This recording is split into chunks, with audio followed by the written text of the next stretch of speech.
Eu tinha 12 anos e sabia que este Halloween provavelmente seria meu último ano de doces ou travessuras, então eu queria torná-lo especial. Sou muito próximo dos meus dois primos, um tem 12 anos e o outro tem 10.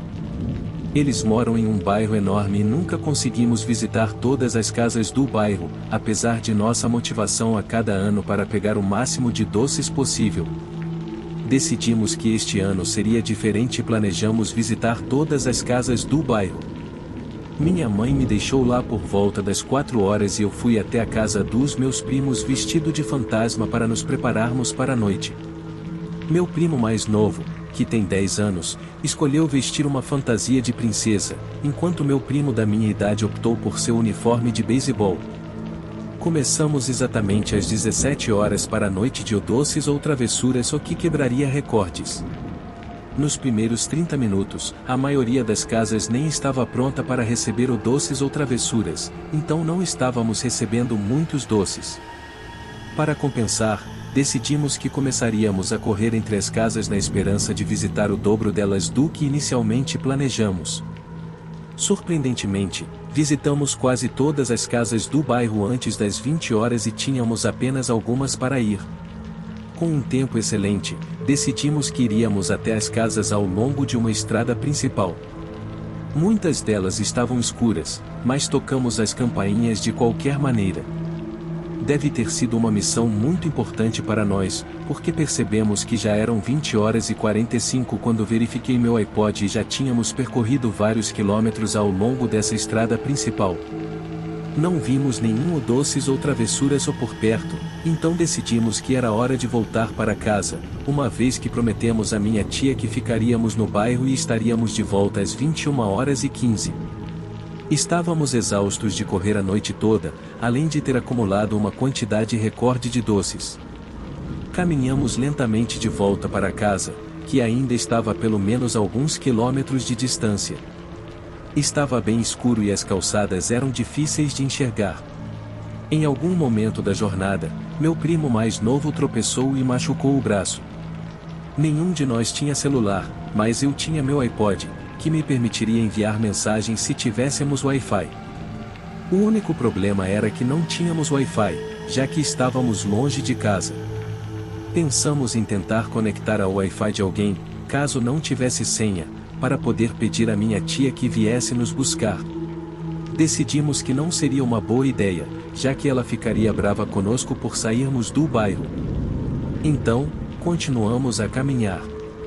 Andamos cerca de 20 metros quando avistamos um homem mais velho caminhando até nós, vindo de sua garagem, com o rosto pintado como Frankenstein. Todos nós nos sentimos um pouco inseguros à medida que nos aproximávamos dele, já que tínhamos que passar por sua casa para chegar em casa. Ele parou no final da calçada e acenou para nós: "Vei, pessoal, vocês estão bem?" Vi que o jogador de beisebol caiu feio. Eu respondi dizendo que achava que ele estava bem, mas meu primo disse: "Realmente dói, preciso dar um tempo agora."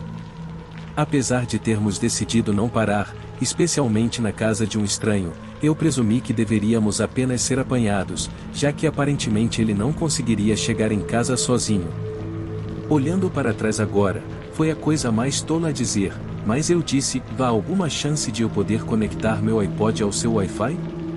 Não temos telefone, e é a única maneira de enviar uma mensagem para pedir uma carona para casa. A expressão do homem mais velho se iluminou e ele disse: "Claro, garoto, vocês podem entrar e se aquecer enquanto esperam. Podemos cuidar do seu amigo aqui." Relutantemente, seguimos o homem até a entrada de sua casa, onde ele nos fez sentar à mesa. Ele nos perguntou se alguém sabia onde estávamos, o que instantaneamente me fez lamentar ter entrado em sua casa. Meu primo mais novo respondeu imediatamente: "Não, deveríamos ter ficado no bairro. Minha mãe vai ficar muito brava quando descobrir." Comecei a sentir um pressentimento estranho e rapidamente percebi que poderíamos estar em perigo e não tínhamos como informar a ninguém. Perguntei se eu poderia obter a senha do Wi-Fi pela 4ª vez, e o homem disse que a pegaria assim que terminasse de cuidar do braço do meu primo. Ele parecia ser agradável, mas eu tinha um mau pressentimento na minha barriga sobre ele. Ele saiu da sala e sussurrei para meus primos que precisávamos sair dali. Ambos olharam para mim como se eu estivesse louco e me disseram para relaxar. Eu realmente queria ir embora, mas não queria abandoná-los e depois ter que explicar isso para minha tia, então fiquei onde estava. O homem mais velho voltou para a sala com um kit de primeiros socorros e começou a cuidar do braço do meu primo. Assim que terminou, ele perguntou se queríamos algo para comer ou beber, e respondi por todos, dizendo que não, pois não confiava nele de jeito nenhum. Pela terceira vez, perguntei se podia ter a senha do Wi-Fi, e ele disse que a pegaria. Poucos minutos depois, ele voltou e me disse que não conseguirá encontrá-la. Eu disse que não havia problema e que precisávamos ir embora. Meus primos, que estavam muito despreocupados com a situação, logo perceberam que o homem não era alguém em quem deveríamos confiar quando ele disse: "Que tal vocês ficarem aqui para passar a noite? Tenho alguns quartos extras lá em cima." Respondi dizendo que não, obrigado, mas ele continuou a insistir na ideia. Perguntei pela quarta vez se ele poderia verificar mais uma vez a senha do Wi-Fi, e ele disse que o faria. Assim que ouvimos seus passos subindo as escadas, virei para meus primos e disse que precisávamos sair dali. Levantamos e saímos correndo pela porta da frente o mais rápido que pudemos, deixando para trás nossas sacolas de doces na casa do homem. Olhei para trás e vi o homem mais velho parado no final da calçada, gritando para que voltássemos, mas continuamos correndo para casa. Felizmente, chegamos à casa dos meus primos e fomos recebidos por minha tia, que estava chateada porque estávamos 45 minutos atrasados e nos perguntou onde estavam todos os nossos doces. Dissemos a ela que os deixamos na garagem e que realmente precisávamos entrar e usar o banheiro. De alguma forma, ela acreditou em nós, apesar de ver nosso olhar de pânico e ouvir nossa respiração ofegante. Pouco depois, minha mãe veio me buscar, perguntando onde estavam todos os meus doces. Eu disse a ela que os deixei na casa deles e expliquei que iríamos organizá-los e trocar em outro dia. Nem minha mãe nem minha tia descobriram sobre nosso encontro próximo com o cara estranho, e isso tem sido um segredo entre mim e meus primos desde aquela noite. Isso aconteceu quando eu estava no ensino médio. Era o Dia das Bruxas, e eu estava organizando uma grande festa fantasia para a noite, para a qual convidei muitos colegas da escola. O Dia das Bruxas caiu em um sábado naquele ano, e meus pais estavam fora da cidade no final de semana, então decidi hospedar a festa. Meu melhor amigo Mark me ajudou a preparar a casa para a festa logo após a escola. Assim que chegamos em casa, limpamos a garagem e montamos algumas mesas para jogar jogos de tabuleiro. Também rearranjamos os móveis na sala de estar e no porão, criando espaço para que todos pudessem se reunir e se divertir. Mark trouxe 2 grandes alto-falantes para tocar música, um para a sala de estar e outro para o porão. Estávamos bastante satisfeitos com tudo até agora e estávamos ansiosos por uma noite divertida. Por volta das 19 horas, as pessoas começaram a chegar, e a festa começou. Era quase impossível reconhecer alguém, já que muitas pessoas usavam máscaras ou pintavam o rosto, o que, olhando para trás, foi nosso primeiro erro. Algumas horas se passaram, e minha casa estava lotada. Coloquei uma mesa com um grande balde cheio de doces no final da garagem, com um sinal que dizia OPEG 2. Por algum motivo, alguém decidiu pegar o balde e levar os doces para dentro, comendo-os sozinho. Mark, que estava vestido com uma capa preta e uma máscara assustadora, me ajudou a repor o balde e voltou para fora. Alguém na festa pegou o balde novamente e o levou para dentro, distribuindo os doces para todos. Eu não queria que os pedintes de doces fossem até minha casa, já que o interior era facilmente acessível a partir da garagem, onde muitas pessoas estavam aglomeradas. Então, reabasteci o balde, mas dessa vez decidi trazer uma cadeira e distribuir os doces eu mesmo. Mark me viu no final da garagem e se juntou a mim. Agradeci pela companhia, pois não planejava passar a noite distribuindo doces aos pedintes de doces em minha própria festa. 1 hora ou mais se passou, o movimento de pedintes de doces estava diminuindo, E eu disse a Mark que ia verificar a festa e usar o banheiro. Passei um tempo conversando com várias pessoas no andar de cima e depois desci para o porão para conversar com outros convidados. Depois de cerca de 15 minutos, voltei para a sala de estar, onde Mark e eu conversávamos com um grupo de amigos. No canto dos meus olhos, vi Mark caminhar pelo grupo e se dirigir ao porão. Pensei que ele estava me procurando, então terminei a conversa com meus amigos e fui atrás dele. Quando cheguei ao porão e olhei ao redor, não consegui encontrá-lo. Voltei correndo para cima, pensando que ele poderia ter voltado para fora. Para minha surpresa, encontrei Mark sentado no final da garagem com o balde de doces em mãos. Eu me aproximei dele e disse: "Me desculpe, cara, não pretendia te deixar sozinho por tanto tempo. Pensei que você estava me procurando quando o vi lá dentro, mas não consegui te encontrar." Ele me olhou surpreso e respondeu: "Eu nunca entrei lá dentro. Estive sentado aqui o tempo todo. Isso foi estranho." Eu disse: "Alguém lá dentro está vestido com exatamente a mesma fantasia que você. Eu pensei que era você." Nós dois rimos e nos perguntamos quem era o imitador. A atividade de pedintes de doces parecia ter diminuído, então pegamos as cadeiras e a mesa e voltamos para dentro. No entanto, assim que chegamos lá, percebemos que o alto-falante não estava mais no lugar onde o tínhamos colocado. Isso nos deixou perplexos, e começamos a perguntar às pessoas se tinham visto alguém levar o alto-falante. Ninguém parecia ter notado nada de estranho. Continuamos perguntando, e finalmente alguém nos disse que um dos nossos amigos, em tom de brincadeira, havia dito que havia levado o alto-falante para cima. Mark e eu, pensando que essa era apenas uma brincadeira, fomos verificar o andar de cima. Quando chegamos lá, ficamos chocados ao ver que o alto-falante não estava mais lá. Olhei para Mark e perguntei: "Você não mexeu nisso, certo?" Ele respondeu que não, e ficamos confusos sobre o que poderia ter acontecido. Começamos a perguntar às pessoas na festa se alguém tinha visto alguém levar o alto-falante, mas ninguém sabia de nada.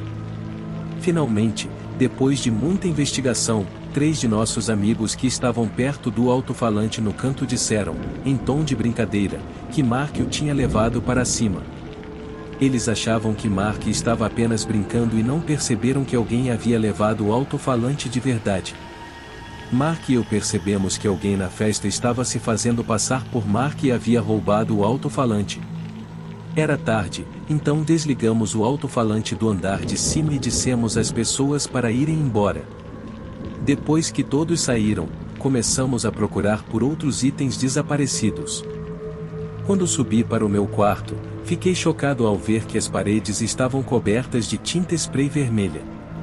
Sorrisos estavam pintados por toda parte. Fiquei alarmado, e Mark e eu começamos a verificar se algo mais estava faltando. Foi então que percebi que meu relógio de $5.000 havia desaparecido. Continuei procurando pela casa, e quando entrei no quarto dos meus pais, descobri que toda a coleção de joias da minha mãe tinha sido roubada, juntamente com algumas antiguidades que pertenciam aos meus avós. Essa noite acabou sendo uma das piores da minha vida. Tive que contar aos meus pais sobre a festa que eu havia organizado e sobre os itens roubados no valor de $10.000.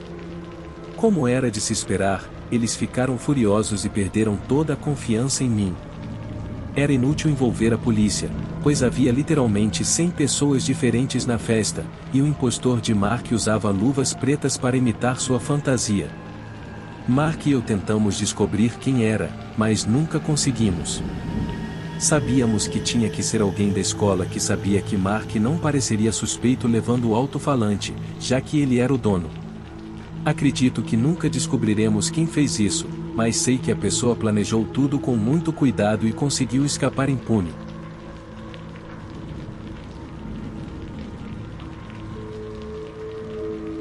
Essa história é bastante perturbadora. Meu filho tinha acabado de completar 3 anos. Meu trabalho exigia que eu viajasse com frequência, então eu o deixava com meus pais, que cuidavam dele quando eu estava fora. Tive que voar para o Missouri a trabalho por 3 dias, então levei meu filho Peter para a casa dos avós durante o tempo em que estaria fora.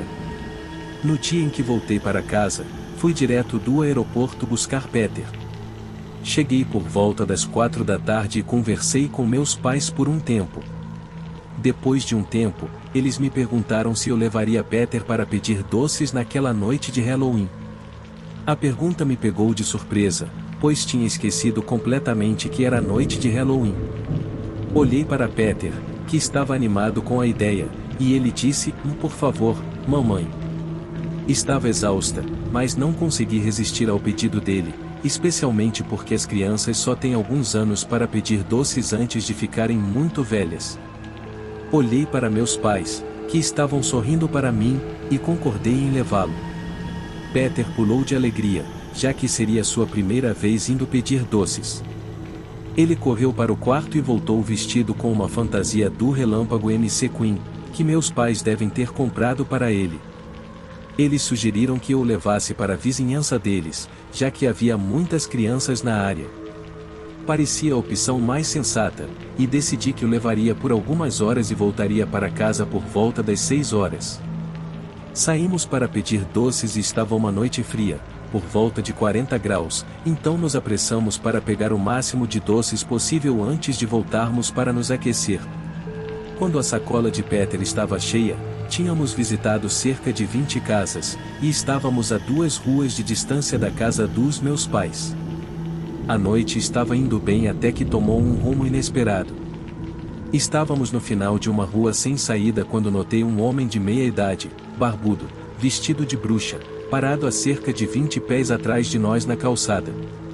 Inicialmente, pensei que fosse um pai que realmente gostava de se envolver no espírito de Halloween.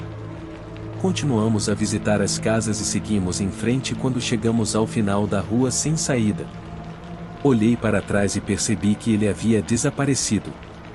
Pareceu estranho, já que ele estava logo atrás de nós. Naquele momento, pensei que ele poderia ter virado na direção oposta. Estava ficando um pouco escuro e decidi encerrar a noite, além de que a sacola de Peter estava praticamente transbordando de doces, então eu estava guardando os excessos nos bolsos do casaco e das calças. Cortamos caminho e passamos por cerca de 6 ou 7 casas quando nos aproximamos de uma casa mal iluminada, dessas em que você não consegue dizer com certeza se estão distribuindo doces.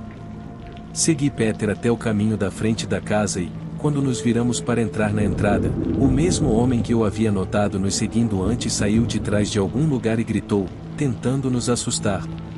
Peter gritou, e me virei para pedir educadamente ao homem que não fizesse isso, explicando que Peter tinha apenas 3 anos. O caminho estava mal iluminado, mas consegui ver o rosto do homem, que estava coberto de maquiagem. Eu podia ver vagamente que seus olhos pareciam verdes, então presumi que ele provavelmente estava usando lentes de contato verdes. Em vez de dizer algo como desculpe ou responder de maneira normal, ele deu um passo mais perto de mim e gritou na minha cara, tentando me assustar. Funcionou, e questionei rapidamente a sanidade desse homem. Peguei a mão de Peter e o levei através dos arbustos em direção à calçada. Quando me virei para olhar, ele estava parado lá, completamente imóvel. Era realmente assustador, mas fiquei aliviada por ele não estar nos seguindo. Pulamos 6 ou 7 casas e viramos à direita para voltar à casa dos meus pais. Peter queria bater em uma última casa, então ele subiu a entrada e tocou a campainha. Quando a porta se abriu, eu dei um pulo quando vi o mesmo homem que havia nos seguido antes. Ele estava do outro lado. Peter, que não reconheceu o homem, estendeu a sacola e disse-o doces ou travessuras. O homem, com um sorriso sádico no rosto, esticou a mão para o lado e deu a ele um mini Reese's Peanut Butter Cup. Tentei manter a calma e agradeci, enquanto nos virávamos para voltar à casa dos meus pais. Cerca de 10 minutos de caminhada rápida nos levaram finalmente de volta à casa dos meus pais. Naquele momento, meus pais já estavam dormindo, então entramos no carro e fomos para casa. Assim que chegamos em casa, perguntei a Peter se poderia ver o que ele tinha conseguido. Ele me entregou a sacola de doces, e comecei a examiná-la sob a luz. Quando peguei o Reese's Peanut Butter Cup e abri a embalagem, senti um arrepio. A embalagem estava parcialmente aberta, e, quando a abri completamente e dividi o doce ao meio, encontrei pequenos pontos de pó branco no interior. Gritei e, impulsivamente, joguei o doce no vaso sanitário. Depois de colocar Peter na cama, voltei para o bairro e tentei procurar a casa. Consegui reduzir a busca para 3 casas, mas percebi que havia se livrado da única evidência que poderia usar contra ele, o que, olhando para trás, foi extremamente insensato da minha parte. Estou simplesmente muito grata por ter encontrado os doces antes que Peter os comesse.